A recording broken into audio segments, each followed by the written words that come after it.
As I hinted at in the last talkie, Chinese artists today are doing some searching to come up with the style that works best for them, and searching to decide which messages to include in their works of art, particularly as the country is going through a period that is, I think, shifting in some of its values.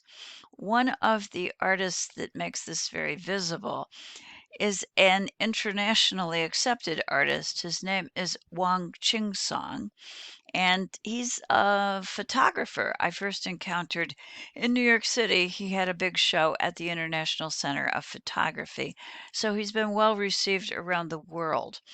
He began as a painter, but he shifts to photography for the purpose of making social and political commentary. What his photographs depict are complex tableaus that he has constructed himself. The photograph becomes the work of art, and that's what we're looking at right here. This is from his Buddha series, which was produced in 1999, about 20 years ago ish. And it is a color photograph. And what it does is to change the nature of our conception of Buddha and get us to question our own values. He is in this tableau photograph. This, by the way, is him. So it's a self portrait as Buddha. With, I think you can see some photoshopping. It is a critique of the values that are growing in China as China confronts the West and becomes more focused on material goods. The Buddha, of course, was spiritual in his teachings and turned away from worldly distractions. So we have an image of the Buddha, but wow, the Buddha has changed. Instead of sitting in quiet meditation, he's embracing with many, many arms all of the material goods that are available to him. So let's see what we can identify as we go around and look at what the Buddha is holding. To begin, he's seated on top of a Coca-Cola, I guess I'm going to call it a throne. He is holding a bottle of Chinese beer. And beginning over here, we have a pack of, this is Western cigarettes, this is Marlboro, and above that is a CD.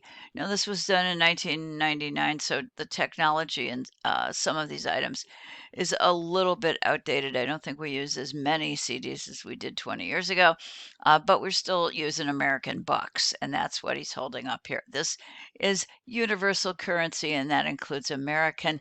I am not sure what that is, possibly a euro, but I really don't know. Can't see it well enough. Opposite that, non-Chinese money, my students tell me this is an old form of Chinese money. So we have two references to monetary wealth, essentially. We also have the cell phone, and again, not quite a smartphone, but definitely modern technology in 1999. And of course, in the very, very center of this, we have the Chinese flag. So what we have is an image of the Buddha, but this image has drastically changed because Buddha's attention is being drawn to a series of material and particularly to consumer sources. And many of these are from the West. They aren't particularly Chinese. And the question raised is, what is it that the Buddha should really be teaching today? Or what should you and I really be listening to and thinking about and believing in today? To make this more personal, we do have a reference to past traditions, and that would be Buddhism. But we also have a reference to the newer traditions of Mao and the Little Red Book, which followers of Mao would often hold in images associated with social realism. And we saw some of those where Mao was placed in the sun and his followers were holding a little red book. Well, in this depiction of Buddha, if you go down here, what we're going to see is a brochure brochure. That brochure replaces the little red book. And what it is a brochure that advertises the show of the artist. So it's about commercial success for the artist and therefore relates to commercial wealth and prosperity for the artist. And it really raises the question about past traditional values that have been replaced. First, I'm going to say more ancient ones, incorporating and including Buddhism, and then the teachings of Mao. And as times have changed after the death of Mao, and increasing commercialism has entered China, consumerism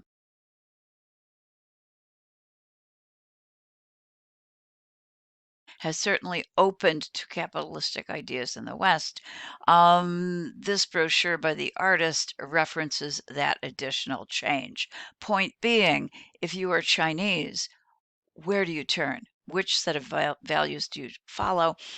These values seem to be in opposition to each other. What is it that you should believe? How do you define your own path these days? Wang Qingsong then is dealing with the collision of worlds or the collision of cultural ideas. That's going to be true here as well. This is titled Competition. It was a tableau.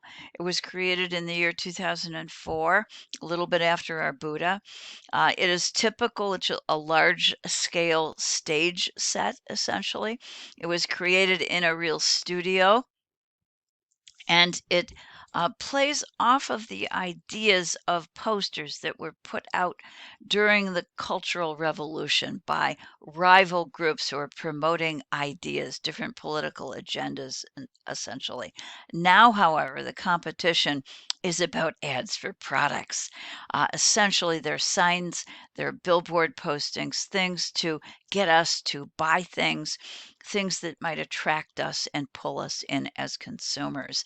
And it reminds us of the intense competition for our money. He actually created over 600 fake ads, and these are ads for Western products as well as Chinese products. This is him located right here. He is holding a megaphone, and that too is a parallel to old political practices where political rallies were called and a megaphone was used to make announcements to people. But here it has flipped over, and we have someone on a ladder who's using an old fashioned megaphone to actually call us to buy these products. Okay, this is I would say, a reasonably massive undertaking on the part of the artist to create all of the posters, essentially rent a movie stage set, and then the finished product is a photograph. This will allow you to actually read some of these posters a little more easily. What do we got here? Well, Guinness, of course, that's a winner in terms of brews. I think we have some other, Pauly, I think is a beer as well down there. Ooh, FedEx, a commercial carrier for delivering packages. Harry Potter, Mazda, Rolex, some things that are top end. Camel, cigarettes. Toyota, the car over here, Nescafe, Sony, don't forget Sony. There are so many products here, but they're all yelling at us, competing with each other in order to get our attention. In summary, this artist who is alive and well and working today is typically staging his photographs. He uses sets, he uses assistants, he uses props. Then he takes color photos. The photo itself becomes the work of art. And the purpose of the photograph, which is displayed, is to provoke analysis of, in this case in particular, of modern Chinese culture, often by showing a parallel with the past, getting us to reevaluate our belief systems and to question those belief systems. He does introduce an element of humor into this, and he does at the same time, I'm going to say about an element of postmodern analysis that is a part of his style. And he is in the process exposing the ways in which China have changed, including opening up to a new love of wealth, particularly embracing consumerism, and that is often associated with the West. And at least traditionally, it hasn't been as important in China as it has been in the West. Let's end with a look at Wang Qingsong's reinterpretation of flower painting, particularly of peonies, which are traditional symbols of good fortune and maybe good ideals or lofty ideals as well, high ideals essentially. He's going to take the hanging scroll format, the vertical format, and he's going to reproduce peonies, but in this form. So, what are we looking at? We're looking at a triptych that depicts flowers in various stages of, say, life, because the one in the center has been frozen. What Wang Qingsong did, again using a stage set, and these are photographs of real props that were created, was to hire a skilled chef, a cook, basically, a meat cutter, uh, who sculpted for the artist flowers made out of meat. So those beautiful flowers on the left and on the right that you're looking at are actually lamb and beef, folks.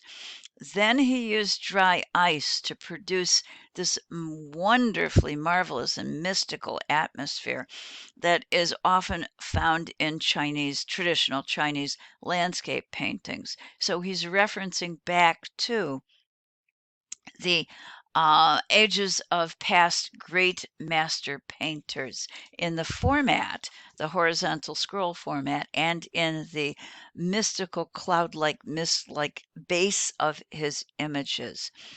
These then are meat flowers, and his approach here is to question the loss of past ideals, the loss of spiritual ideals in China to something that is materialistic, or in this case, perhaps meaty, fleshy, and consumer oriented.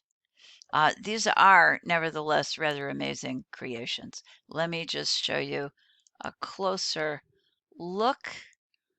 Um, and they're not bad looking meat flowers. And other shots of these. An important working artist today, causing us all to evaluate ideas.